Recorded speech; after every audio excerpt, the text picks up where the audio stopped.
Hello friends, நம்ம இன்னைக்கு என்ன டாபிக் பார்க்கறோம்னா seepage pressure and hydraulic gradient. Geotechnical தான் இதுவும் one of the topic. Question வர ஏரியா தான்.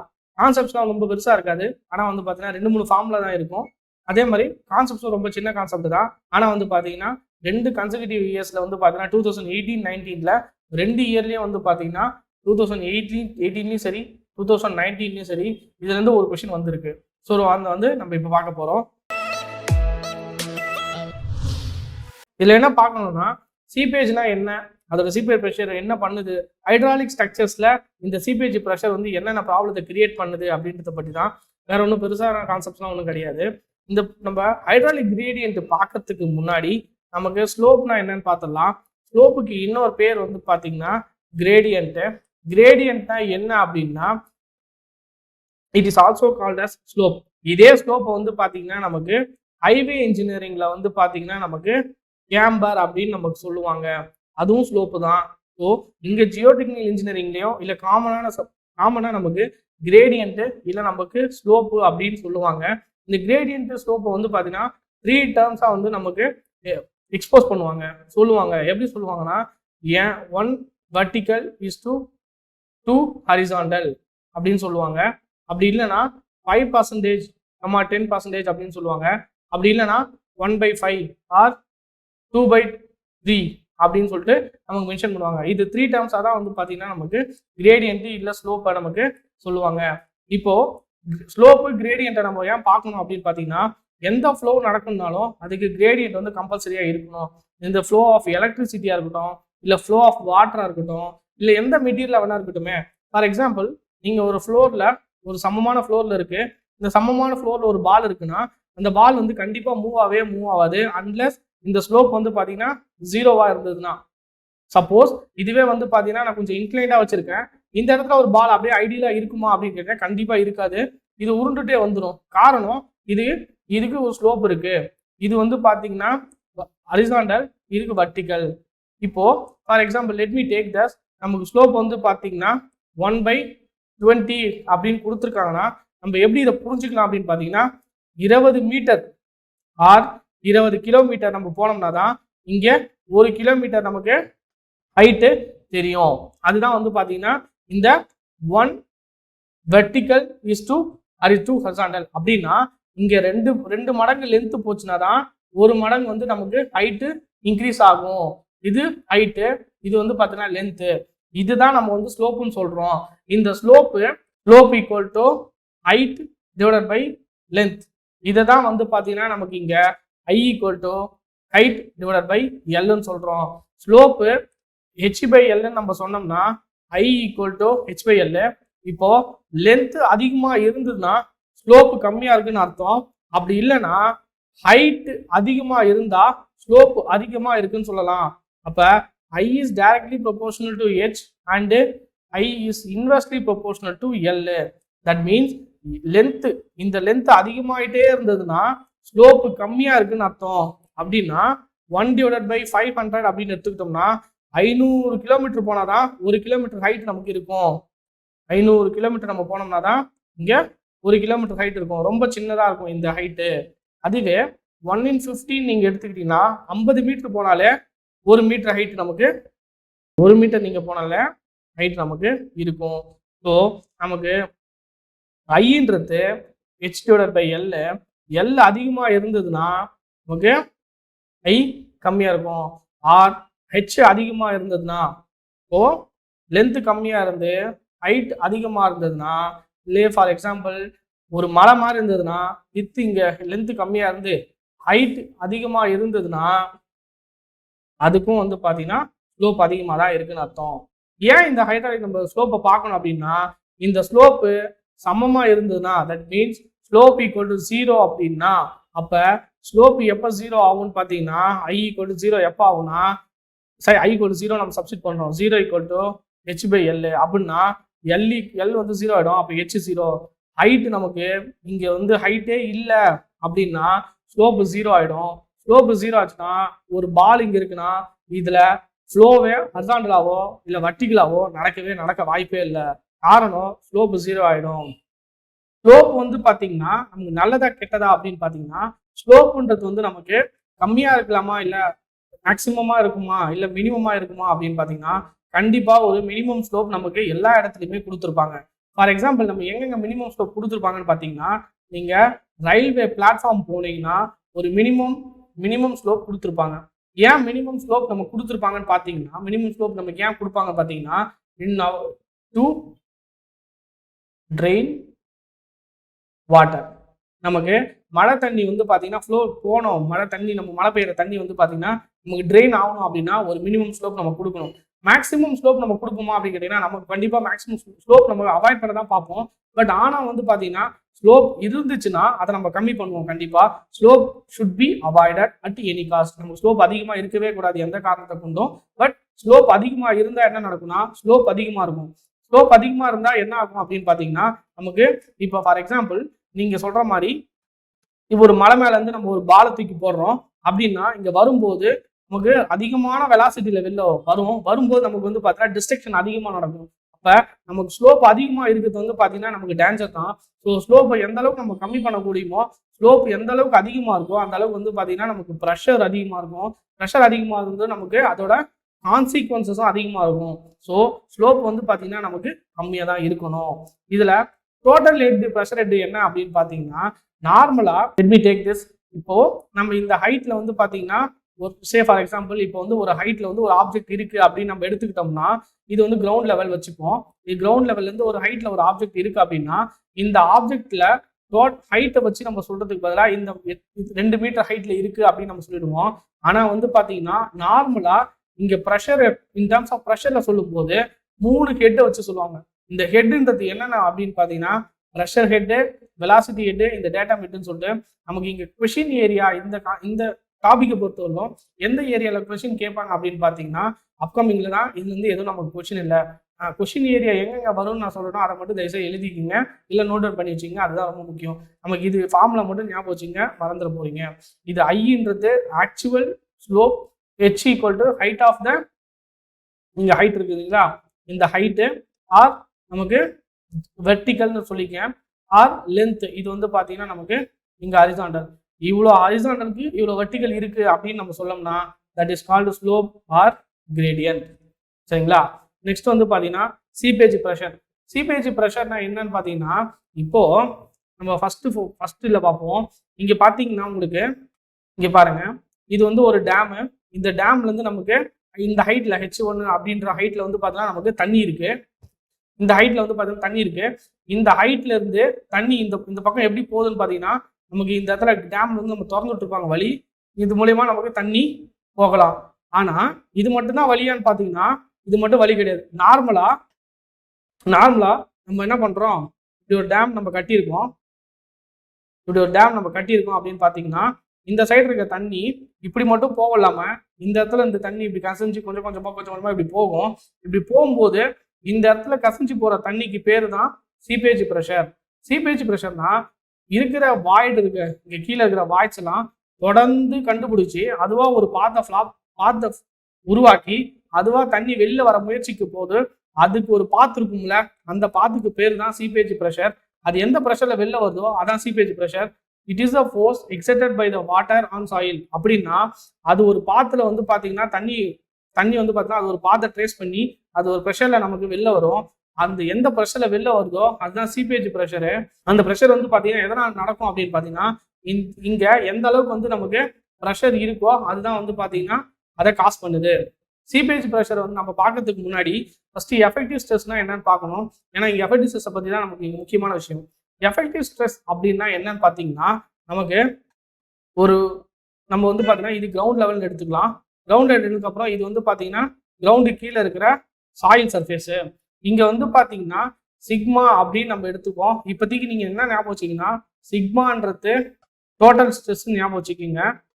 சிக்மான்றது உங்களுக்கு டோட்டல் ஸ்ட்ரெஸ், சரிங்களா? சிக்மான்றது டோட்டல் ஸ்ட்ரெஸ், சரிங்களா? Sigma equal to total stress அப்படின்னு ஞாபகம் வச்சுக்கிங்க. அதுவே சிக்மா டேஷ்னா எஃபெக்டிவ் ஸ்ட்ரெஸ். அப்படின்னா என்ன அப்படின்னு பார்த்தீங்கன்னா total stress equal to sigma dash effective stress plus or minus U. யூன்றது என்னன்னு பார்த்தீங்கன்னா நியூட்ரல் ஸ்ட்ரெஸ்ன்னு சொல்லுவாங்க. நியூட்ரல் ஸ்ட்ரெஸ் இது இப்போதைக்கு என்ன நீங்கள் ஞாபகம் வச்சுக்கணும்னா சாயில்ல ஒரு ஸ்ட்ரெஸ் இருக்கும். அந்த ஸ்ட்ரெஸ் வந்து பாத்தீங்கன்னா எஃபெக்டிவ் ஸ்ட்ரெஸ்ஸும் பிளஸ் அது வாட்டரால காஸ் பண்ணக்கூடிய ஸ்ட்ரெஸ்ஸும் இருக்கும். என்ன அப்படின்னு பாத்தீங்கன்னா இந்த சாயில் இருக்கும்ல, இந்த சாயில் உள்ள கூட தண்ணி கொஞ்சோண்டு இருக்கும் நமக்கு. இந்த டோட்டல் ஸ்ட்ரெஸ்ன்றது ஒன்று இந்த சாயில் சாலிட்ஸ்னால ஒரு ஸ்ட்ரெஸ் ப்ரொடியூஸ் ஆகும், பிளஸ் இந்த வாட்டர்னால ஒரு ஸ்ட்ரெஸ் ப்ரொடியூஸ் ஆகும். இப்படி இந்த வாட்டர்னால ஒரு ஸ்ட்ரெஸ்ஸும் சாலிட்ஸ்னால ஒரு ஸ்ட்ரெஸ் இருந்தா டோட்டல் ஸ்ட்ரெஸ்ன்றது சிக்மா, இது எஃபெக்டிவ் ஸ்ட்ரெஸ். ஸோ நமக்கு இப்போதைக்கு என்ன தெரிஞ்சுக்கணும் அப்படின்னா எஃபெக்டிவ் ஸ்ட்ரெஸ் அப்படின்னா என்னன்னா சாயில் சாலிட்ஸ்ல நம்மளுக்கு வரக்கூடிய ஸ்ட்ரெஸ் தான் soil effective stress. Effective stress வந்து பாத்தீங்கன்னா increases in flow in the direction அப்படின்னு சொல்லி ஃப்ளோ இன் டவுன்வர்ட்ஸ் அப்படின்னா என்ன அப்படின்னா இப்போ தண்ணி நமக்கு இது கிரவுண்ட் வாட்டர், கிரவுண்ட் லெவலுக்கு கீழே நமக்கு இங்க மண்ணு ஃபுல்லா இருக்கு. இந்த மண்ணு கீழே தண்ணி நம்ம இப்படி ஊத்தி என்ன பண்ணுவோம்னா ஒரு ரோடு போறோமோ இல்லை பில்டிங் கட்டுறதுக்கு முன்னாடி என்ன பண்ணுவோம் அப்படின்னா நல்லா நம்ம ரோட் ரோலர் போட்டு நல்லா காம்பேக்ட் பண்ணதுக்கு அப்புறம் தான் நம்ம வீடு கட்டுவோம். ஆனா தண்ணி நம்ம இப்படி ஊற்ற மாட்டோம் கிரவுண்ட் வாட்டர்ல. இதுக்கப்புறம் காங்கிரீட் போட்டு நம்ம வீடு கட்டிட்டோம்னா இது மேல இருந்து தண்ணி இப்படி ஊறாது. அதுக்கு பதிலாக என்ன பண்ணுன்னா இது வந்து எங்கேயோ ஒரு வழியில போய் கிரவுண்ட் வாட்டர் டேபிள் போயிட்டு தண்ணி ஊத்து மாதிரி நமக்கு கீழே இருந்து மேலே வரும். கீழே இருந்து மேலே வரும்போது என்ன ஆகும்னா ஏற்கனவே நமக்கு என்ன பண்ணுவோம் சாயில் வந்து நல்லா காம்பேக்ட் ஆகி அதிகமான டென்சிட்டியில் நம்ம இருக்கும். அந்த அதிகமான டென்சிட்டியில் இருக்கும்போது வாய்டு வந்து பார்த்தீங்கன்னா நமக்கு ரொம்ப கம்மியாக இருக்கும். ஆனால் வாய்டு நமக்கு கம்மியாக இருந்ததால டென்சிட்டி அதிகமாக இருந்தது. அதனால வந்து பார்த்தீங்கன்னா நம்ம பில்டிங் கட்ட ரொம்ப ஃபேவரான சுச்சுவேஷன் இருந்தது. ஆனால் நீங்கள் ஓவர் ப்ரெஷரில் தண்ணி வந்து கீழேருந்து மேலே போகுது அப்படின்னா வாய்ட்ஸ் நமக்கு வந்து பார்த்தீங்கன்னா கூடிடும். வாய்ட்ஸ் இன்க்ரீஸ் ஆக டென்சிட்டி நமக்கு குறையும். டென்சிட்டி குறைய என்ன ஆகும்னா பில்டிங் வந்து பார்த்தீங்கன்னா நமக்கு செட்டில்மெண்ட் ஆகிடும். பில்டிங் செட்டில்மெண்ட் ஆகும்னா இங்க இருந்த பில்டிங்கு கொஞ்சம் தூரம் உள்ள இறங்கி உள்ள செட்டில் ஆகிடும். இந்த செட்டில்மெண்ட் நடந்ததுன்னா பில்டிங் வந்து பார்த்தீங்கன்னா கொலாப்ஸ் ஆகிடும். ஸோ நமக்கு தண்ணி மேலே போச்சுன்னா எஃபெக்டிவ் ஸ்ட்ரெஸ் மியூன்றது இன்க்ரீஸ் ஆகிடும். ஆனால் எஃபெக்டிவ் ஸ்ட்ரெஸ்னா நம்ம என்ன சொல்லியிருக்கேன் சாலிட்ஸ்னால வரக்கூடிய ஸ்ட்ரெஸ்ன்னு சொல்லியிருக்கேன்.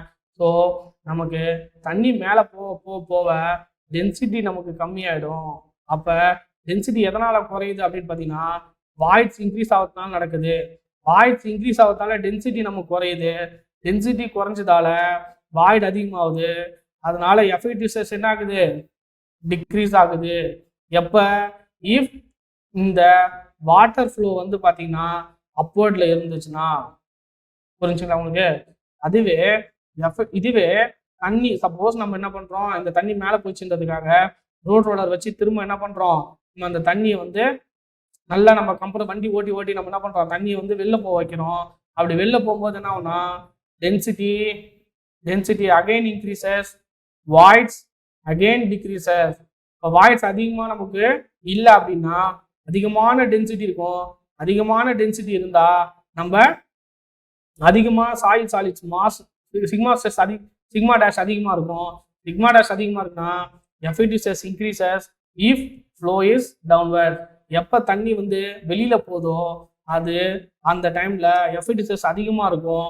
எப்போ தண்ணி வந்து பார்த்தீங்கன்னா அப்வர்ட்ல நடக்குதோ டென்சிட்டி குறைஞ்சி அப்போ எஃபெக்டிவ் ஸ்ட்ரெஸ் நமக்கு குறைஞ்சிரும். இதுதான் ஃப்ரெண்ட்ஸ் சீபேஜ் ப்ரெஷர். சிம்பிளா ஒரே ஒரு லைன்ல நமக்கு சொல்லணும் அப்படின்னா எஃபெக்டிவ் ஸ்ட்ரெஸ்ன்றது ஒன்றும் கிடையாது. எஃபெக்டிவ் ஸ்ட்ரெஸ் என்ன அப்படின்னு பார்த்தீங்கன்னா டோட்டல் ஸ்ட்ரெஸ் வந்து நியூட்ரல் ப்ரெஷரை எடுத்துட்டோம்னா அதுதான் வந்து பார்த்தீங்கன்னா நமக்கு எஃபெக்டிவ் ஸ்ட்ரெஸ்.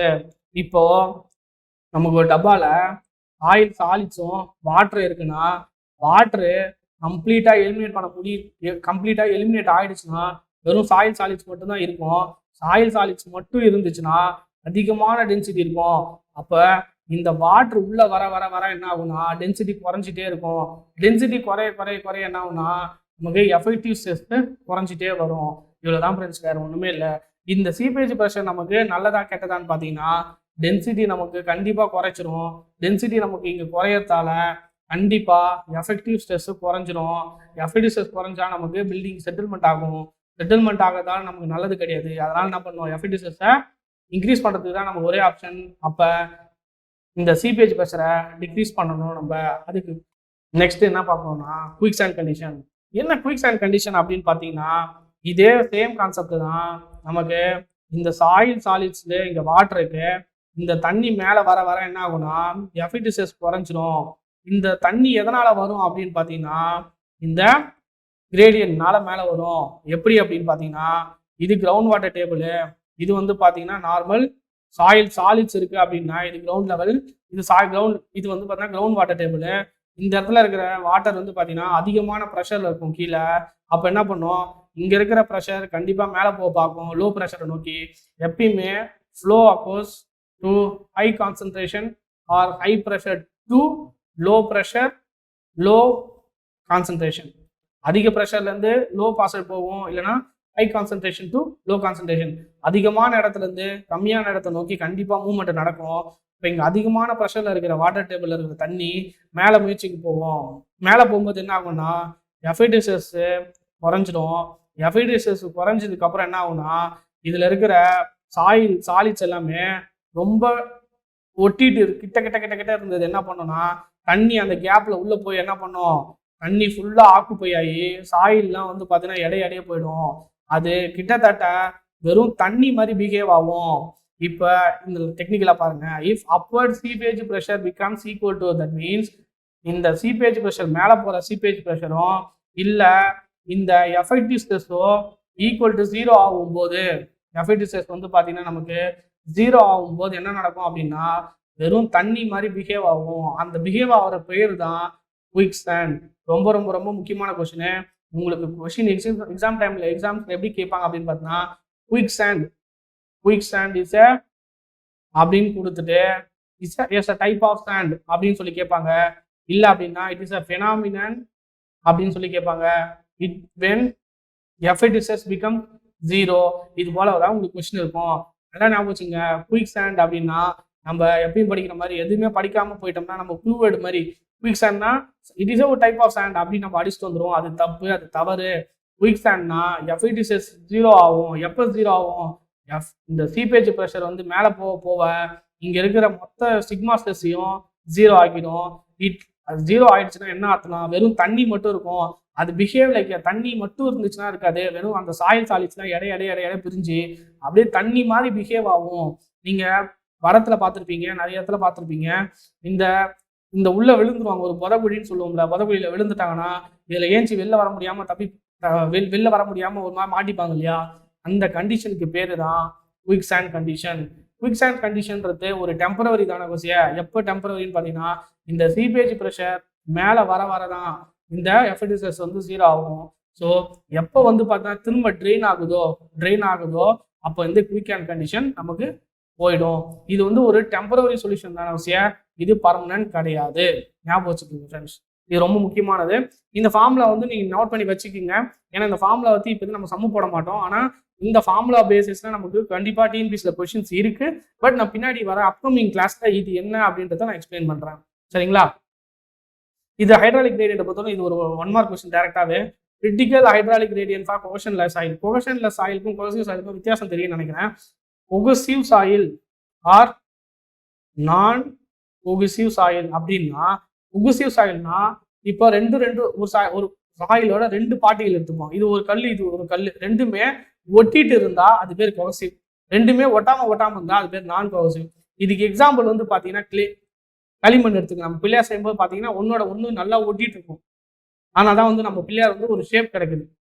ஆனா நான் கோஹெசிவ் இது வந்து பாத்தீங்கன்னா மணல், நம்ம ஆத்து மணல் இருக்கு இல்லையா, அந்த மணல் மாதிரி. இப்ப இது ஒரு சைஸ், இது ஒரு சைஸ், இப்படி இருக்கும். இது ஒன்னோடு ஒட்டவே ஒட்டாது. அப்ப அது பேர் பாத்தீங்கன்னா நான் கோஹெசிவ் சாயில். இங்க critical hydraulic gradient for cohesive soil கிளேக்கு வந்து பாத்தீங்கன்னா 1. ரொம்ப முக்கியமான கொஸ்டின், இது நோட் பண்ணி வச்சுக்கோங்க ஃப்ரெண்ட்ஸ். நெக்ஸ்ட் வந்து பாத்தீங்கன்னா பைப்பிங்னா ஒண்ணுமே இல்லை ஃப்ரெண்ட்ஸ்.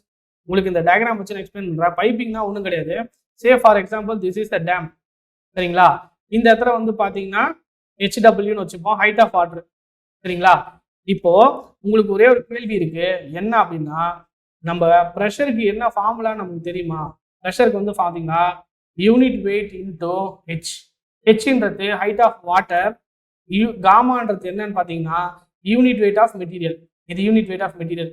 எந்த யூனிட் வெயிட்டை நம்ம கன்சிடர் பண்றோமோ அந்த யூனிட் வெயிட் தான் நமக்கு வந்து பாத்தீங்கன்னா இங்க காமான்னு வச்சுப்போம். ஹெச்ன்றது ஹைட் ஆஃப் வாட்டர். இங்க எவ்வளவு ப்ரெஷர்ல நமக்கு தண்ணி இருக்கு அப்படின்னு நம்ம கண்டுபிடிக்கணும் அப்படின்னா இந்த இது வந்து h = 0ன்னு வச்சுப்போம் இந்த இடத்துல. சே ஃபார் எக்ஸாம்பிள் h = 10 மீட்டர்னு வச்சுப்போம் இந்த ஹைட்ல. ஸோ h = 0 இங்க போட்டா இங்க நான் h 0ன்னு போடுறேன். அப்போ ப்ரெஷர் = 0. சரிங்களா? இந்த இடத்துல போடும்போது இந்த இடத்துல நான் போடுறேன். அப்போ ப்ரெஷர் காமா எவ்வளோ? காமா நமக்கு இன்டூ இது காமா W, ஏன்னா unit weight of water into 10. இந்த யூனிட் வெயிட் ஆஃப் வாட்டர் நமக்கு தெரியும். ஸோ எந்த யூனிட் வெயிட் நமக்கு தெரியுமோ அதை இன்டூ 10ஆல நம்ம எத்தனை ஹைட் போடுறோமோ அது நம்ம போட்டோம்னா அதுக்கு உண்டான ப்ரெஷர் அந்த இடத்துல கிடைச்சிரும். அப்ப யூனிட் வெயிட்ன்றது ஒரு கான்ஸ்டன்டான ஒரு மெட்டீரியலுக்கு கான்ஸ்டன்ட் அப்படின்றதால pressure is directly proportional to H. இதுக்கு எப்படி நம்ம நல்லா புரிஞ்சுக்கலாம்னா, ஒரு வாட்டர் பாட்டில் எடுத்துக்கிட்டு இந்த இடத்துலன்னு சொல்லி 3 வாட்டர் போட்டீங்கன்னா இதுல இருக்கிற தண்ணி கொஞ்சம் தூரமும் இது கொஞ்சம் தூரம் அதிகமாகவும் இதுல இருக்கிற தூரம் ரொம்ப அதிகமாகவும் இருக்கும். அதுக்கு காரணம் இங்க இருக்கிற ப்ரெஷர் ரொம்ப அதிகமா இருக்கும். ஏன்னா இங்கேருந்து பார்க்கும்போது ஹெச் அதிகமா இருக்கு, இங்கேருந்து பார்க்கும்போது ரொம்ப கம்மியா இருக்கு, இங்கேருந்து பார்க்கும்போது ஹெச் ரொம்ப ரொம்ப கம்மியா இருக்கு. அப்ப ரொம்ப கம்மியான ப்ரெஷர்ல இது வெளில வரும், அதை விட கொஞ்சம் அதிகமா இது அதை விட அதிகமான ப்ரெஷர்ல வெளில வரும். So pressure is directly proportional to ஹெச்ன்னு எனக்கு நல்லா தெரியுது. அதனால இங்க ப்ரெஷரு ஹைட் ஆஃப் த டேம்ல வாட்டர் எந்த அளவுக்கு ஹைட் இருக்கோ அந்த அளவுக்கு ப்ரெஷர் அதிகமா இருக்கும். அப்ப ப்ரெஷர் எங்க அதிகமா இருக்கும்னு பாத்தீங்கன்னா இந்த பேஸ்மெண்ட் ஆஃப் த வாட்டர்ல தான் அதிகமா இருக்கும். அதிகமா இருக்கும்போது என்ன பண்ணும், இங்க அதிகமா இருக்கு, இந்த சைடு வந்து பாத்தீங்கன்னா நோ ப்ரெஷர். ஸோ தண்ணி இங்க அதிகமான ப்ரெஷர்ல இருக்கும்போது இங்க லோ ப்ரெஷர்ல இருக்கும்போது வாட்டர் என்ன பண்ணும், இப்படி போக முயற்சி பண்ணும். ஸோ இங்க முயற்சி பண்ணும்போது high concentration to low concentration, high pressure to low pressure இப்படி மூவ் ஆகும்போது இதுதான் நம்ம சீப்பேஜ் ப்ரெஷர்னு இவ்வளவு நேரம் பார்த்துட்டு இருந்தோம். இந்த சீப்பேஜ் ப்ரெஷர் என்ன பண்ணும்னா டேம் இப்படி தண்ணி போயிட்டு என்ன பண்ணும், இந்த டேமை இப்படி திருப்பி சே ஃபார் எக்ஸாம்பிள் எப்படின்னா இப்படி இருக்க டேமை இப்படி ஓவர் டர்ன் பண்ணி கவுத்து விட்டுரும். ஓவர் டர்னிங் ஃபெயிலியர்னு சொல்லுவாங்க. இது என்ன பண்ணுன்னா இந்த டேமை இப்படி இருக்க டேமை இப்படி கவுத்து விட்டுரும். இந்த தண்ணி இப்படி வேலை வந்து அதனால டேம் கொலாப்ஸ் ஆகி நிறைய மெட்டீரியல் வேஸ்ட்டு, அதுவும் இல்லாமல் வந்து பார்த்தீங்கன்னா டேம் வந்து ஃபெயிலியர் ஆகிடும். அப்போ அதுக்கு என்ன பண்ணுவாங்க அப்படின்னு பார்த்தீங்கன்னா இந்த ப்ரெஷரை, தட் மீன்ஸ் ஹை ப்ரெஷரில் இருக்கிறத தண்ணியை வெளியே ஏற்றணும். அப்போ எல்லா தண்ணியும் வெளியில் ஏற்ற முடியாது. அதுக்கு என்ன பண்ணுவோம், நம்ம ஸ்லூயிஸ் மூலியமா தண்ணியை திறந்து விடலாம். ஆனால் இருந்தாலும் ஒரு சில அமௌண்ட் ஆஃப் வாட்டர் நம்ம இங்கே இருந்துகிட்டே இருக்கும். அந்த தண்ணியை கண்டிப்பாக ஸ்டோர் பண்ணி தான் ஆகணும் டேமோட நம்ம பர்பஸுக்காக. அதுக்கு என்ன பண்ணுவாங்க அப்படின்னு பார்த்தீங்கன்னா இதுக்கு ஒரே வழி தான் இருக்கு. என்ன அப்படின்னு பார்த்தீங்கன்னா நமக்கு தெரிஞ்ச I = h/L. இந்த ஸ்லோப்பை நம்ம குறைக்கணும். ஸ்லோப்புன்ற பட்சத்தில் இந்த I அதிகமாக இங்கே இருக்கிறதால தான் நமக்கு இவ்வளோ பிரச்சனை. அதுக்கு குறைக்கணும்னா என்ன பண்ணலாம், ஒன்று ஹெச்சை கம்மி பண்ணலாம். ஏன்னா directly proportional, I is directly proportional to ஹெச்ன்றதால ஹைட்டை குறைச்சோம்னா, தட் இஸ் நம்ம இங்கே இருக்கிற ஹைட்டை குறைச்சோம்னா இங்கே ப்ரெஷர் குறைஞ்சிரும். ஆனால் நம்ம ஹைட்டை ஒரு லிமிட்டுக்கு மேலே குறைக்க முடியாதுன்னு நமக்கு தெரியும் ஏற்கனவே. ஏன்னா நமக்கு தண்ணி ஓரளவுக்காச்சும் ஒரு ½ அளவு தண்ணி இருந்தால் தான் நம்ம ஃபர்தராக யூஸ் பண்ண முடியும் தண்ணி இல்லாத டைமில். ஸோ அப்போ ஹைட்டை கண்டிப்பாக குறைக்க வாய்ப்பே இல்லை. அப்போ I வந்து பார்த்தீங்கன்னா இன்வெர்ஸ்லி ப்ரொபோர்ஷனல் டு L. அப்போ லென்த்தை நம்ம இன்க்ரீஸ் பண்ணுறது மூலயமா ஐயை கம்மி பண்ண முடியும். லென்த்துனா என்ன அப்படின்னு பார்த்தீங்கன்னா இதுதான் லென்த்து. இதை நம்ம ஹைட் அதிகப்படுத்துறது மூலயமா நம்ம இங்கே இந்த ஹை ஸ்லோப்பை குறைக்க முடியும். ஸ்லோப்பை குறைக்கிறது மூலயமா நம்ம என்ன பண்ணலாம், இங்கே இந்த டேம் ஃபெயிலியரை வந்து நம்ம அவாய்ட் பண்ணலாம். இதை ஸ்டடி பண்ணுறதுக்கு பேரு தான் இந்த ஃப்ளோ நெட். நான் திரும்ப வருவேன், நான் சொல்றேன் உங்களுக்கு ஃப்ளோ நெட்னா என்னன்னு சொல்லிட்டு. இந்த தண்ணி இப்படி நமக்கு இங்க வருது இல்லையா, இது என்ன பண்ணும் அப்படின்னு பார்த்தீங்கன்னா இங்க வந்து இங்க இருக்கிற கல் எல்லாமே என்ன பண்ணோம், தூக்கி ஒரு பைப்ல தண்ணி வர மாதிரி நமக்கு வேகமா அடிக்கும். அந்த ப்ராசஸ்க்கு பேர் தான் வந்து பார்த்தீங்கன்னா பைப்பிங். சரிங்களா? பைப்பிங் எப்படிலாம் நம்ம ப்ரிவென்ட் பண்ணலாம் அப்படின்னு பார்த்தீங்கன்னா, பைப்பிங்கை ப்ரிவென்ட் பண்ணுறதுக்கு ஸ்லோப்பை நம்ம கம்மி பண்ணணும். ஸ்லோப்பை கம்மி பண்ணுறதுக்கு ஒரே வழி எனக்கு என்ன அப்படின்னா லென்த்தை கூட்டுறது மூலிமா ஐயை கம்மி பண்ணலாம். அதுதான் நான் என்ன சொல்றாங்கன்னா increasing the path of seepage. இந்த சீப்பேஜோட பாத்து, இங்க தண்ணி வருது இல்லையா இந்த பாத்து, இதை அதிகப்படுத்தலாம். கரெக்டா? அப்படி இல்லைன்னா ரெடியூசிங் சீப்பேஜ் எப்படி ரெடியூஸ் பண்ணலாம் அப்படின்னு பார்த்தீங்கன்னா இதுல இந்த பாத்தை அதிகப்படுத்துறது மூலிமா நமக்கு அதிக தூரம் நமக்கு போக வேண்டியிருக்கும். அதிக தூரம் போக வேண்டியிருந்தா சீக்கிரமா நமக்கு தண்ணி வெளில வராதுன்னா அதிகமான தூரம் டைம் ஆகும். அதிகமான டைம் எடுக்கும்போது சீக்கிரமா நமக்கு இந்த ஸ்லோப்பு குறைஞ்சிரும். இன்னொன்று வந்து பார்த்தீங்கன்னா ப்ரொவைட்ஸ் ட்ரைனேஜ் ஃபில்டர்னா என்ன அப்படின்னு நீங்க பார்த்தீங்கன்னா, இந்த தண்ணி இப்படி நம்ம போயிட்டே இருக்கும்போது இது நடுவில் பைல் போட்டு இங்க ட்ரைனேஜ் ஃபில்டர்ஸ் நம்ம போட்டோம்னா இங்க இதுக்கப்புறம் இங்க ஒரு பைல், இங்க ஒரு பைல் நம்ம போட்டுட்டோம்னா இது என்ன பண்ணுவோம், தண்ணி இப்படி வரும்போது இப்படி வந்து ரொம்ப தூரம் போக வேண்டியிருக்கும். இதுவுமே வந்து பார்த்தீங்கன்னா கை வந்து எல்லை கூட்டுறது மட்டும்தான் ஒரு வேலை. இப்படி பண்றது மூலயமா என்ன ஆகும், பைப்பிங் நமக்கு அவாய்ட் பண்ணிவிடும்.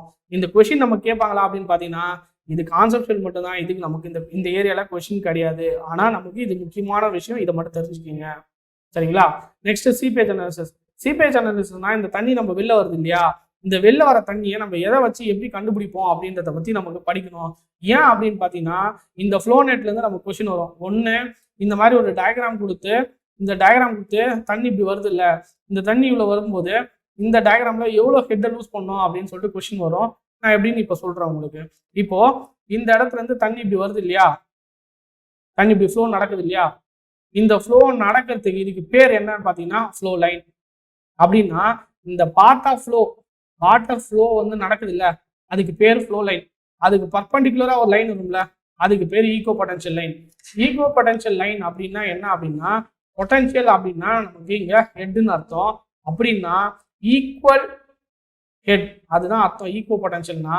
ஸோ இந்த ஒரு ஹெட்டுக்கும் வந்து பார்த்தீங்கன்னா ஈக்குவலா நமக்கு ஹெட் டிஃபரன்ஸ் இருக்கும். ஹெட் டிஃபரன்ஸ்னா என்ன அப்படின்னா, சே ஃபார் எக்ஸாம்பிள் இங்க வந்து 10 மீட்டர் ஹைட் தண்ணி இருக்கு அப்படின்னா இங்க 1 2 3 4 5 6 7 8 9 10 மொத்தம் 10 ஹெட் இருக்கு. 10 மீட்டரு 10 ஹெட் இருக்கும்போது என்ன ஆகணும் அப்படின்னா 1 மீட்டரு 1 ஹெட்டு குறைஞ்சிரும். தட் மீன்ஸ் இந்த 10 மீட்டர் ஹெட்டு இங்கே வரும்போது 9 மீட்டர் தான் ஹெட் இருக்கும், ஹைட் இருக்கும். தட் மீன்ஸ் அந்த அளவுக்கு ப்ரெஷர் இருக்கும். நமக்கு தெரியும் ப்ரெஷர் வந்து டைரக்ட்லி ப்ரொபோர்ஷனல் டு ஹெட்ன்றதால ஒரு பொட்டன்ஷியல் டிராப் வரும்போதும் ஒரு அமௌண்ட் ஆஃப் ஹெட் நமக்கு குறைஞ்சிரும் ஃப்ரிக்ஷன்ல. இங்கே தண்ணி வரும்போது நிறைய மண்ணை தாண்டி தான் வரணும், வரும்போது அதோட எதிர்ப்பு தாண்டி வர முடியாது. அப்போ கொஞ்சம் கொஞ்சமா அதோட ஃபோர்ஸ் ப்ரெஷரை வந்து பார்த்தீங்கன்னா குறைச்சிக்கிட்டே வரும். இங்கே வரும்போது அது 0 ஆகிடும். எப்படி வரும் பார்த்தீங்கன்னா இங்கே 9 8 7 6 5 4 3 2 1 இது 0. ஸோ இப்படி ஒரு பொட்டன்ஷியல் டிராப்புக்கும் ஈக்குவலா ஹெட் லூஸ் பண்ணிட்டு வருது இல்ல, அதுதான் இங்க வந்து ஈகோ பொட்டன்ஷியல் லைன்னு சொல்றாங்க. இதுல இது ஈகோ பொட்டன்ஷியல் லைன் இப்படி இருக்கிறதுக்கும் ஃப்ளோ லைன் இப்படி இருக்கிறதுக்கும் 90 டிகிரி கண்டிப்பா இருக்கணும். இதுதான் ஃப்ளோ நெட்டோட கேரக்டரிஸ்டிக்ஸ் வந்து பாத்தீங்கன்னா முக்கியமான விஷயம் என்ன அப்படின்னா, ஃப்ளோ லைனும் இப்படி போற ஃப்ளோ லைனும் இப்படி வர ஈகோ பொட்டன்ஷியல் லைனும் meet orthogonally to each other.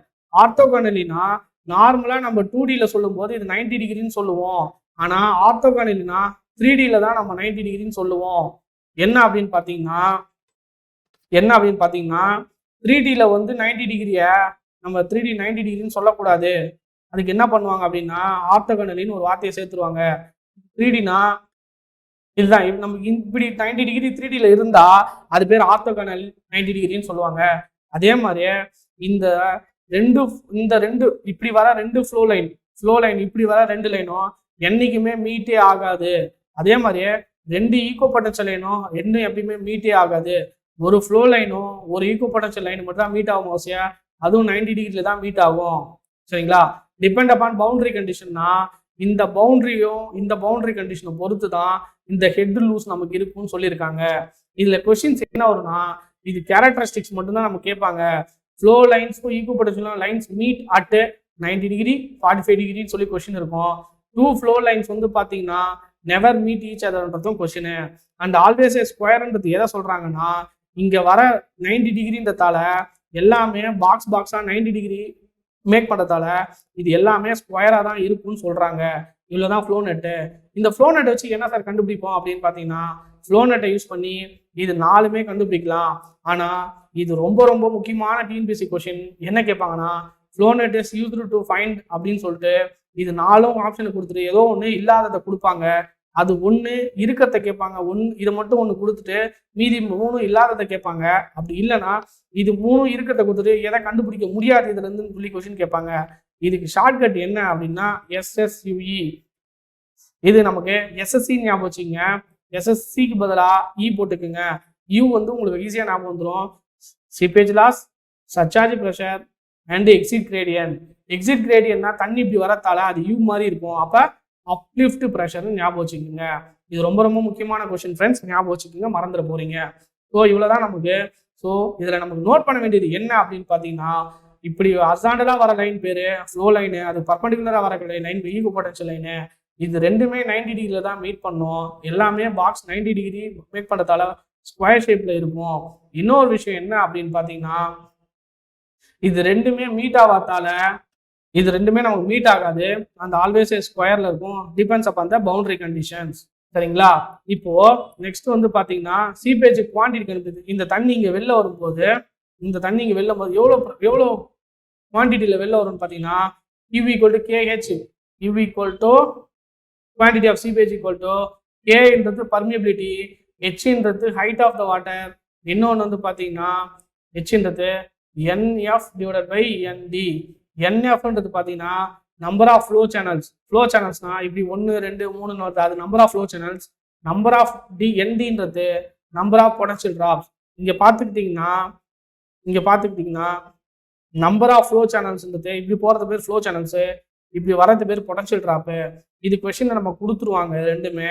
இது ஹைட் ஆஃப் த வாட்டர்ன்றது இதுவும் நம்ம கொடுத்துருவாங்க இந்த இடத்துல. இங்கே நமக்கு கண்டுபிடித்து சீபேஜ் இது கேன்றது பர்மிபிலிட்டி யூனிட் வந்து பார்த்தீங்கன்னா metre per second, centimetre per second. இது போல நமக்கு கொடுத்துருப்பாங்க. நம்ம டிஸ்சார்ஜ் கண்டுபிடிச்சிடலாம். இவ்வளோதான் ஃப்ரெண்ட்ஸ். நம்ம வேற எதுவுமே நம்ம பார்க்க தேவையில்ல. இதில் இன்னும் ஒரே ஒரு விஷயம் என்ன மறந்துட்டேன் சொல்றதுக்குன்னு பார்த்தீங்கன்னா, இந்த டாப் ஃப்ளோ லைன் இருக்கு இல்லையா, மேலே ஒரு லைன் ஃபர்ஸ்ட் லைன் இருக்கும் பாருங்க, அந்த லைனுக்கு பேரு ஃப்ளோ லைன் தான். அந்த லைனுக்கு பேர் வந்து பார்த்தீங்கன்னா நமக்கு இங்கே வருது இல்லையா ஃபர்ஸ்ட் லைனு, மேலே வர லைன் இருக்கு பாருங்க, அந்த லைனுக்கு பேரு பேரியாடிக் லைன். சரிங்களா? Also call the top flow line. சரிங்களா? இது எப்பயுமே பேரபோலிக் ஷேப்ல தான் இருக்கும். ஓகே, ஸோ இது நார்மலாக discharge Q equal to S into K. சரிங்களா? ஸோ இவ்வளோதான் ஃப்ரெண்ட்ஸ் நம்ம பார்க்க வேண்டியது இன்னைக்கு. ஸோ தொடர்ந்து நம்ம ஜியோ டெக்னிக்கல் மீதி இருக்கிற டாபிக்ஸ்லாம் நம்ம அடுத்தடுத்த வீடியோவில் பார்க்கலாம். Thank you friends.